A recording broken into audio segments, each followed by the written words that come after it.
بسم اللہ الرحمن الرحیم باب الاخلاص و احضار النیت فی جمیع الاعمال۔ تمام ظاہری اور باطنی اعمال و اقوال اور احوال میں حسن نیت اور اخلاص کو پیش نظر رکھنا۔ قال اللہ تعالی وما امروا الا لیعبدوا اللہ مخلصین لہ الدین حنفاء ویقیموا الصلاۃ ویؤتوا الزکاۃ وذلک دین القیمہ۔ اللہ تعالیٰ کا ارشاد ہے اور ان کو اسی بات کا حکم دیا گیا کہ وہ اخلاص کے ساتھ یکسو ہو کر اللہ کی عبادت کریں اور نماز قائم کریں اور زکوٰۃ ادا کرتے رہیں، اور یہی مضبوط دین ہے۔ دوسرے مقام پہ اللہ تعالیٰ نے ارشاد فرمایا کہ لن ینال اللہ لحومها ولا دماؤها ولکن ینالہ التقوی منکم، کہ اللہ تعالیٰ کو ہرگز ان کا گوشت اور خون نہیں پہنچتا، بلکہ تمہارا تقوی جو ہے وہ اللہ رب العزت کو پہنچتا ہے۔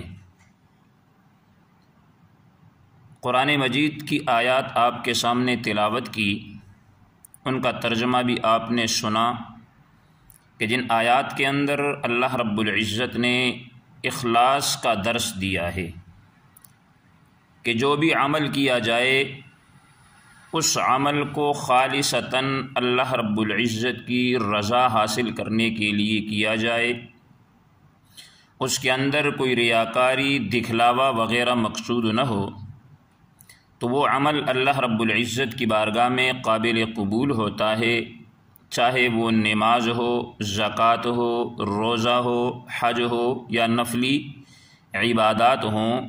تو ان عبادات کے اندر رضائے اللہ اور نیت کو خالص رکھنا انتہائی درجے کے لازم اور ضروری عمل ہے۔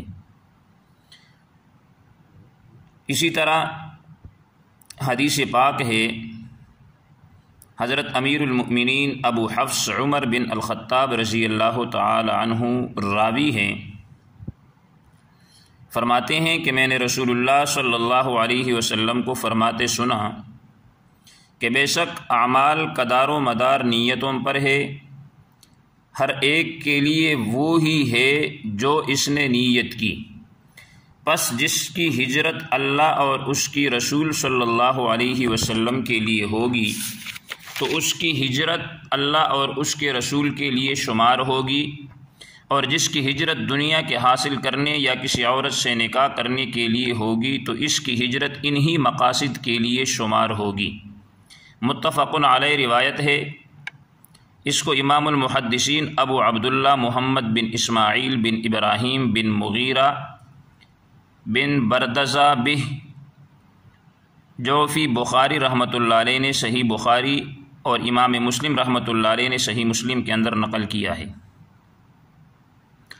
اچھا، اتنی بات ذہن میں رکھیں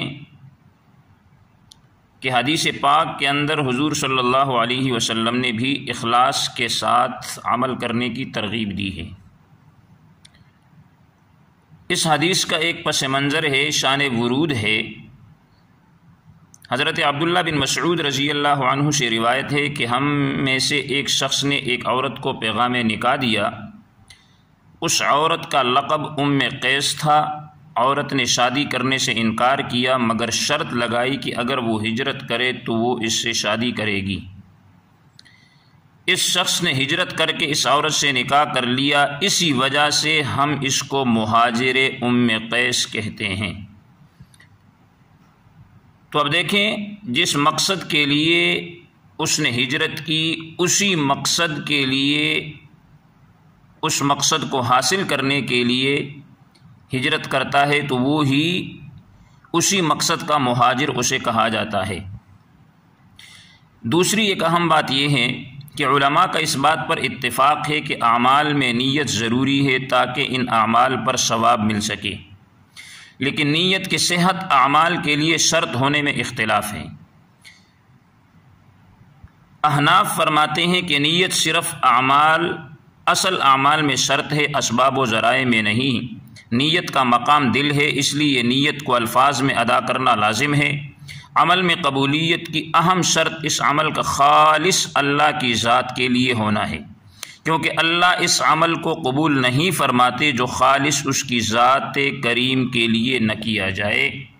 تو ہمیں بھی چاہیے کہ ہم جو عمل بھی کریں وہ چھوٹا ہو بڑا ہو، فرض ہو واجب ہو نفل ہو، جو بھی عمل ہو تو اس میں مقصود اللہ رب العزت کی رضا ہو۔ اگر یہ رضا شامل ہوگی تو دنیا اور آخرت کے اندر کامیاب ہوں گے۔ اللہ رب العزت عمل کرنے کی توفیق عطا فرمائے۔ وآخر دعوانا ان الحمد للہ رب العالمین۔